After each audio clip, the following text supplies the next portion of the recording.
Hello everybody, welcome to the Art Workshop. My name is Christopher Epling. We really appreciate you tuning in today on PikeTV for our tutorial. This is probably going to be something that you're not used to in a way because we're going to incorporate a couple of different things we've done in the past. If you're familiar with the show, then you know that we work a lot with different types of cartooning, but then we also use different mediums. Mediums are things such as watercolor, acrylic, oil painting, different things like that.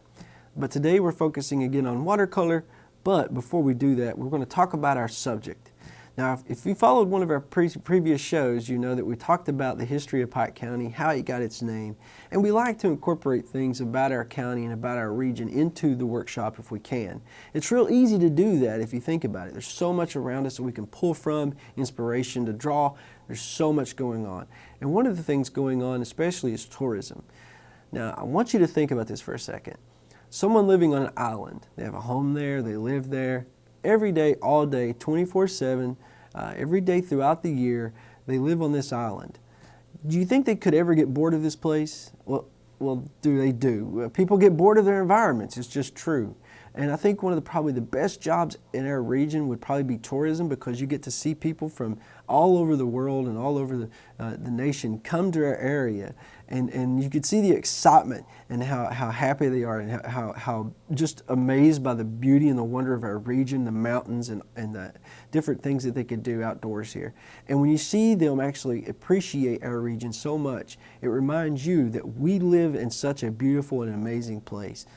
One of the places around here locally, Elkhorn City, has a huge advantage because they have this amazing Breaks Interstate Park right next door. So our county offers so much to tourism and different types of folks that love outdoor activities. Whitewater rafting is one of those. It's probably one of the most challenging sports there is if you take it serious in terms of competition, but even if you like to just get out and just stroll down the river in your kayak or canoe, then that's something that you can do too. It has been described as best as the best whitewater east of the Mississippi River and the Grand Canyon of the South. Believe it or not, those lofty titles do little justice to the beauty and the recreation potential for this area in Elkhorn City and near Elkhorn City. Elkhorn City is a far eastern city. It's as far as you can go in the state and still be in Kentucky. You know, it's the home of the Russell Fork River, and it's fast becoming one of the top paddling destinations in the country. Not just the state, not just the region, but the entire country. And the cool thing is every October, as the Flanagan Reservoir Dam is drawn down to its winter pool for the winter, the water that they release all comes through the Pound River and eventually meets the Russell Fork. The result is this whitewater mecca. We're talking class 5+ water rapids. Draws most of the seasoned adventurous paddlers from all over the country to Elkhorn City for that.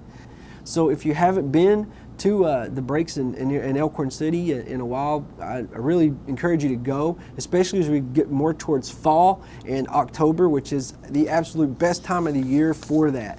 And today, in talking about whitewater rafting and talking about this as one of our great assets in our county, I thought it'd be neat to maybe do a cartoon about a whitewater rafter. So get your pencils and paper ready, because we're getting ready to start for today's workshop and doing watercolor and rafting. So what I have here, of course, is my sketch paper, and like I've talked about in past episodes, this paper is a lot thinner than your regular watercolor paper, and you can just hear from the sound of it that it's a lot thicker. Now, if you just have regular paper at home, you're fine. If you don't have watercolor at home, you're fine. You don't need either one of those things. The only thing that you really need is a pencil, eraser, and a piece of paper to follow along. So I'm going to start straight out. This is usually what I use for sketching, but I'm going to start straight out using the watercolor. I'm going to be brave today. So follow along with me at home, and we should have a great time. Okay? So, of course, one of the things that you're going to need is going to be a pencil. So I have a mechanical pencil here that I'm using, regular, just a school supply pencil. It's nothing fancy, so don't worry if you don't have anything at home besides a number 2 pencil. That'll work wonderful.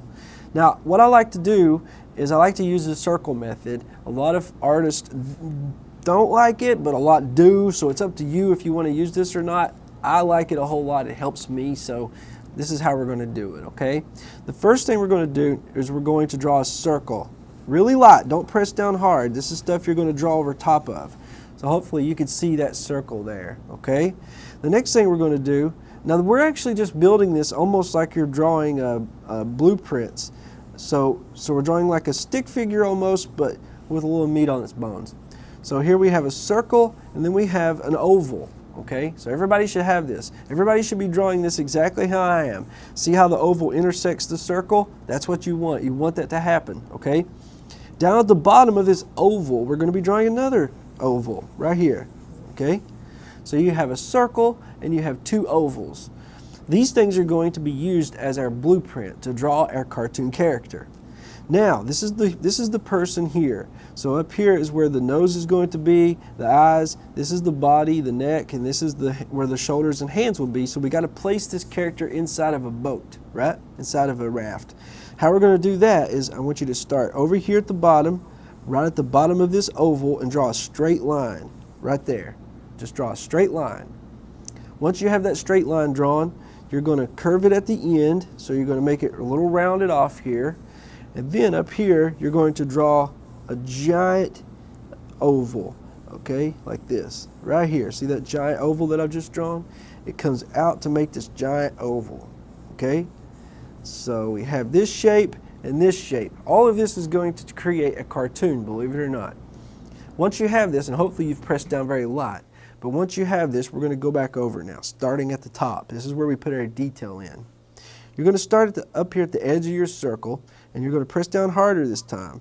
And this is going to be the helmet. We're drawing the helmet to the character here. There's the helmet. So you see how it comes around like this? There we go. The helmet is drawn. What I've done is I started on this side, and I've colored in or darkened in this part of the circle, and then I've drawn this shape coming down on the edge here, like almost like a football helmet, if you will, right?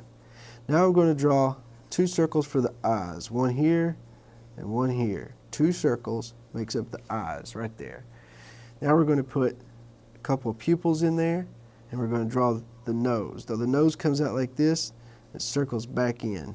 It's a cartoon character, so the features are going to be very blown out and exaggerated, right? So we have the helmet and we have the nose. Now we're going to follow our oval down on each side like this, okay? And now we're going to work on the mouth. Now this guy is going to be facing some pretty big rapids, so we're going to put a funny expression on his face to show that. Now what I did here, I just followed my line down on my oval. I made a letter C, and of course the chin on the end of that. Inside of the letter C, this is going to be darkened in. That's his mouth and his tongue, okay? Up here at the top, you can add a couple more details in, lines under the eyes maybe to show more stress. Draw the strap coming down from his helmet. He doesn't have his chin strap on. That's his first mistake, right? And up at the top, and you want to put a little detail on the helmet, you can. You can show that maybe there's some features to it like that, okay? Just a couple little things on there to make it look more like a helmet. Now let's work on the body. So the neck comes down. This is the neck, right? Down from the head. Now we're going to draw the body. Now the body is going to be inside of this raft.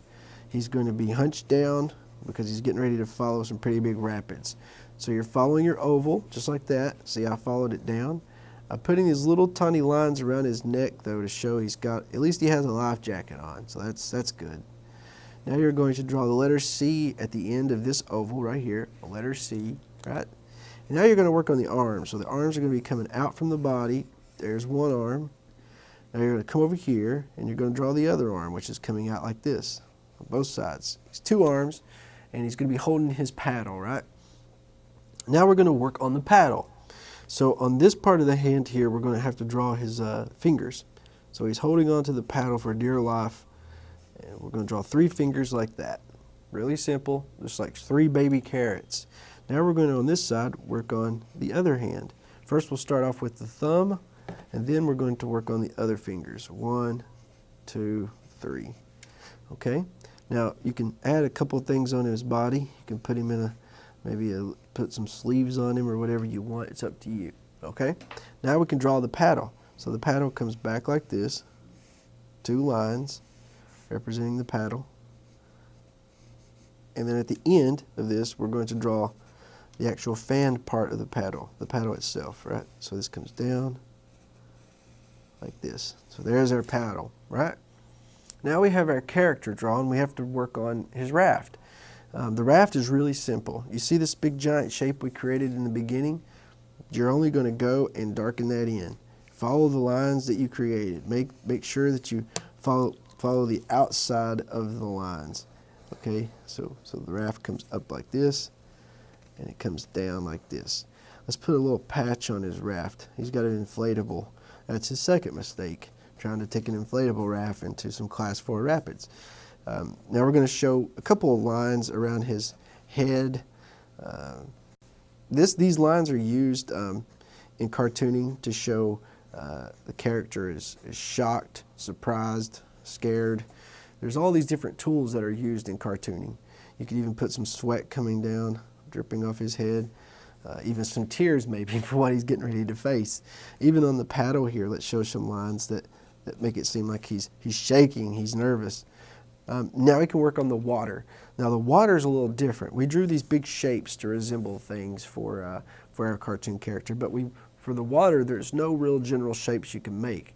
Water is very chaotic, and it should show that it's moving, and it should show that there's a lot going on. So what we're going to do, we're going to start over here. There's no bottom to our raft. Notice that. That was very, very purposeful why I did that. You're going to draw these, just some jagged shapes, okay? We're going to draw some jagged shapes coming out. Nothing, there's no real major pattern to this. You can make yours however you want. The water is very sporadic, okay? We want to make sure that it shows that it's chaotic, right? Because he's in rapids. The thing you do want to remember is make a lot of these shapes coming out to help show that a lot's going on in this, okay? Then you draw on the bottom. Now underneath this, when you draw these little shapes at the bottom here, this is actually going to be darkened in. So okay, we're going to show the foam. Rapids have foam when there's a lot of current and building up a lot of water. That intensity of that current will create foam. So we can see or imagine this is what that is. Now up here though is where the danger comes in. So we're first going to draw a line coming up to resemble a giant wave, just a straight, well not really a straight line, but straighter than what we've been doing here. It's a curved line coming out.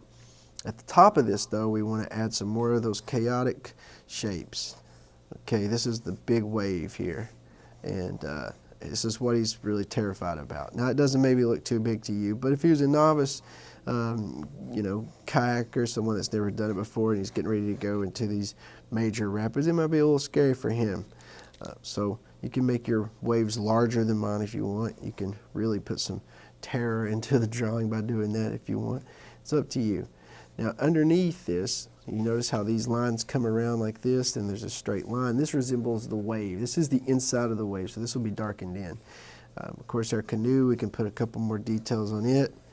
We can maybe show like some lines here coming out, whatever you want. Now, since we have our basic cartoon drawn, what we're going to be doing is using a little bit of watercolor for the last segment of our workshop. Now these are, I've never shown these particular watercolors on the workshop before. These are Kuretake watercolor. You can buy this at most specialty hobby stores. It's not extremely expensive. They're pretty reasonable priced. It's all in Japanese though, so if you were to ask me what particular color's what, I'd have to know Japanese to tell you. But you can kind of tell though from looking at it that this is a blue and this is a greenish blue and so on and so forth. If you know anything about colors, then you understand a little bit in front of the game. You're okay. Now, there's two choices that we have. We can either use these aqua brushes, which are just basically brushes with water reservoir in it, or we can use a regular brush and water that I have here. I think for the purpose of this, I'm going to be using the aqua brush. Okay, so there's two types I have here. One has a longer tip, one has a smaller. Now, what I'm going to do is just get a little bit of water on my drawing before I ever start. So you see how I'm just sort of getting this area wet here, and what happens when I do that is once I apply the color on here, the water that's on the paper is what's going to absorb most of of the water, so you can the color. So you can see how that works. Plus, it allows us to apply color a little bit faster. We don't have a whole lot of time on the show. I wish we had more. So using these little tips and tricks to add to our production, we want to use those. So anything that we can use to help on time, we're going to do it. Okay. So notice how I'm coloring now the blue, this particular blue, in only the sections that are underneath the major big parts of the water. So the tops, you know, like we said, at the foam is going to be lighter than this part. We want to keep that in mind. So we may put a little bit of darker blue underneath the foam part of the water. Now it doesn't mean that this top part, you know, can't be blue. We can add some water color into that. It's perfectly fine. But for the purpose of what we're doing right now, we're going to keep it the way we're rolling, okay? So allow that to be sort of white, so it shows that there's a lot of movement in the water. Now we can work on the boat here itself. So I'm going to go ahead and put a little bit of color in here, and then I'm going to go ahead and get this area wet again. Notice I'm not coloring over top of the waves. I'm just mainly focusing on the area that's going to be this color. Getting that area wet. I can see the reflection from the light, so I know exactly where I'm going and where I've been, which helps a whole lot. You shouldn't cover a whole lot of area doing this, because when you go back in a little bit, some of that part will dry automatically. So you don't want that to happen. And also, if you use a whole lot of water, what happens is that the water will bleed onto certain areas of your drawing where you don't want it to be, such as right now, where I'm going in through the different cracks of the water, the different little jagged edges here. I don't want this color to bleed over too much, so I don't want to put too much water on there. If you put too much water on there, it will bleed over. Okay, so now we're adding a little more effect to it. Make sure to get the color, all of it, onto the surface. Now here's where things get a little tricky. Remember that I've colored in certain areas of our drawing, and I've left with water, and I've left other areas dry. So now I have the choice here. I can continue with this color over the entire raft, or I can choose another color to make it look a little darker, so to show that there's a little bit of light coming in, reflecting. I think what I'm going to do, my options are really two options with this. I think what I'm going to do is actually leave this area at the top a light with not much color on it, and pull some of the color up using my brush from what I've already colored here. So see what I'm doing? I'm pulling the water up. I'm not pulling any color from my kit. I'm just pulling water and color up from what I've already done. I can even go resource an area over here that has a lot of color and pull that up on my brush, and then go over here and finish up. So now we have the raft pretty much finished. So now what I want to work on is his helmet. I'm going to make his helmet yellow. I'll start out putting color on, and then I'll go ahead and color the area that I want the rest of the color to go on, just like that. So I put a little bit of color on, and then I'm going to go back and I'm going to add more. So here's where I'm putting the more color at the bottom, and see this area is already wet up here, so I'm pulling that color up so it doesn't, you know, really go over the entire helmet with the real solid color. It adds a little bit of effect that there's light coming in. How that does that is there's more color at the bottom. You can imagine the light coming from the top here. So that's how that works, okay? Now for our character, I'm going to go in and I'm going to blend a couple of colors here together, trying to get a little bit of any type of skin tone I can come up with. Watercolor does not come usually with a particular type of skin tone or anything, so you have to really create your own. And so you can imagine there's all different sorts of ways we can go with this. But I'm going to make him a little pink here. He's going to be stressed out, so he's blushing a little bit. He's red with worry and excitement.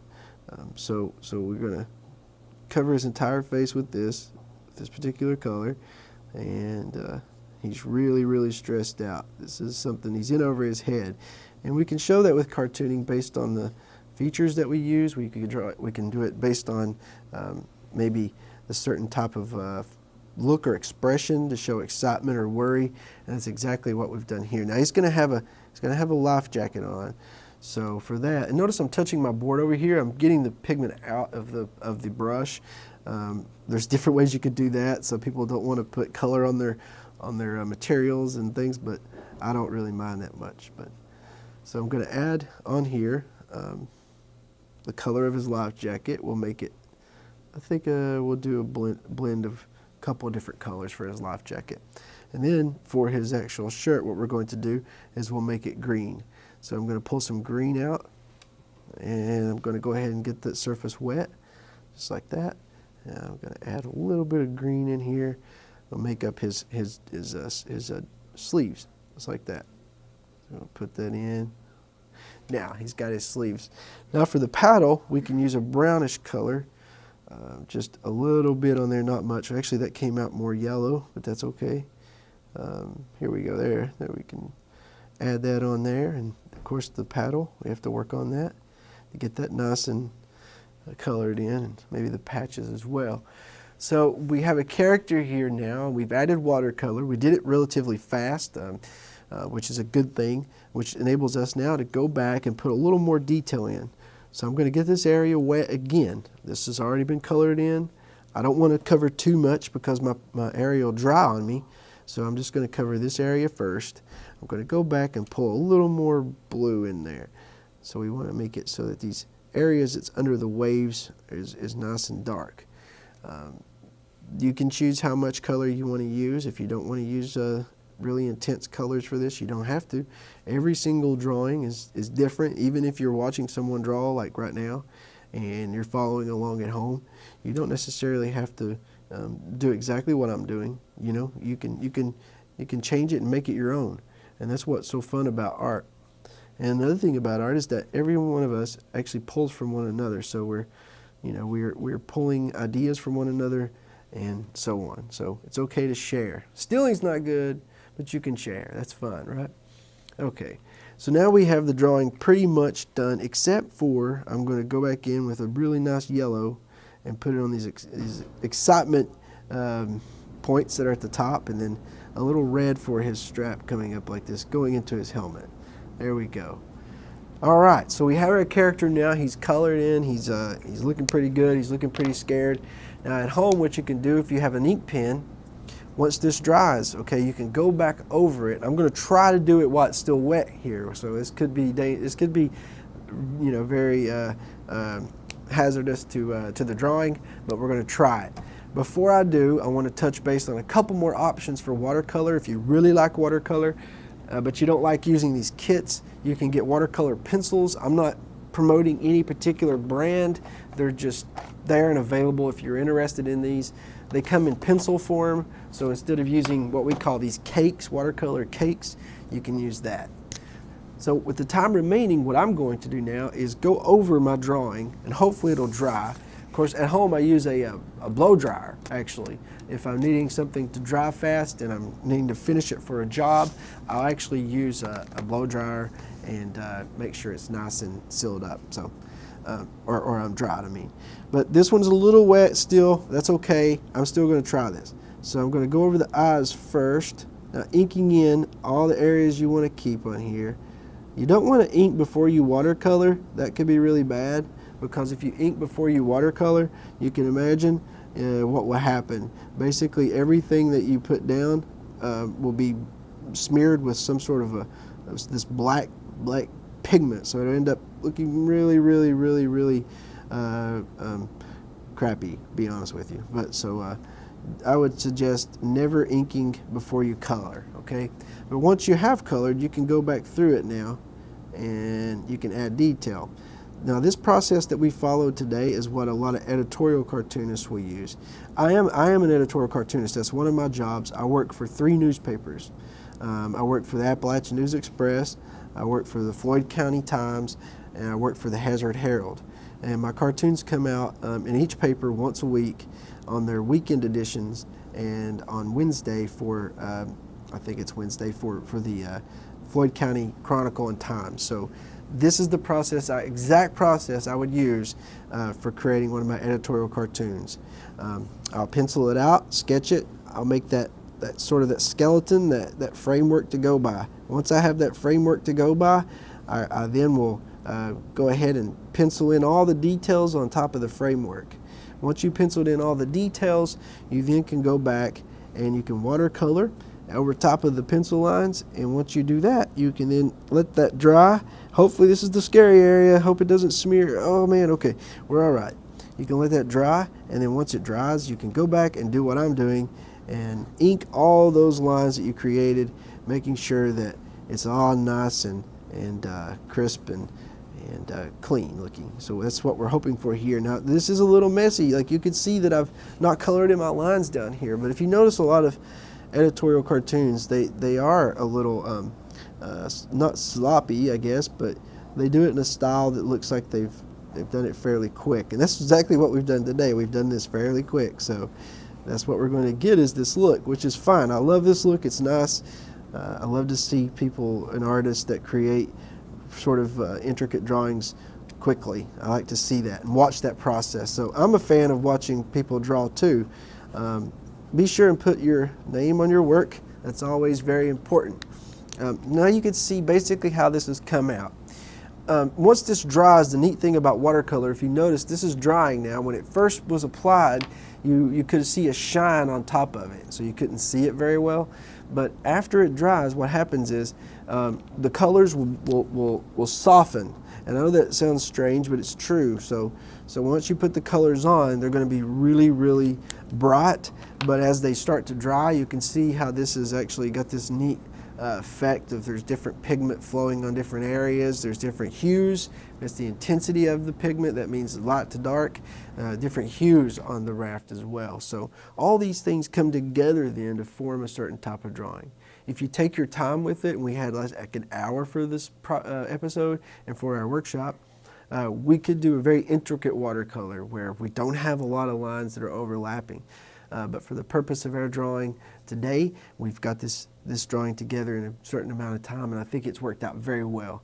I would love to see your all's work at home. If you have any drawings at home that you've done and you would like to submit it to the art workshop, we would love to see it, and we'd even show it on air with your permission, of course. So I hope everyone's had a great time. I hope you learned a little bit about our region.